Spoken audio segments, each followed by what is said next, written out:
Hello everyone, আসসালামু আলাইকুম। আজকে আমি ট্রাই করছি অন্যরকম মোগলাই পরোটা। এটা হচ্ছে চিকেন আর ডিমের ঝুরি দিয়ে মিক্সড করে চিকেন আর ডিম আর হচ্ছে পেঁয়াজ কুচি, রসুন কুচি, তারপর চাট মশলা, একটু মরিচের গুঁড়া, তারপর হচ্ছে গোলমরিচের গুঁড়া, সব কিছু দিয়ে একটু মিক্সড করে আমি এই কিমাটা তৈরি করেছি। আর যেভাবে গত গত মানে পরশুদিন আমি দেখিয়েছিলাম কিভাবে এই রুটির ডেকটা তৈরি করতে হয়, সেভাবেই তৈরি করতে হবে।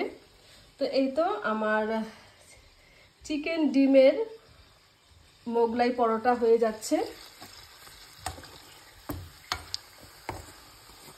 আমি এইভাবে ভেজে নিচ্ছি, বেশি তেল না, এটা কিন্তু প্রায় বেশিও না আবার কমও না, মাঝামাঝি পরিমাণ আমি তেল নিয়েছি। আর হালকা আছে এগুলো ভাজছি। এখানে প্রথম রাখছি, ঠান্ডা হয়ে গেলে তারপরে কেটে নিচ্ছি।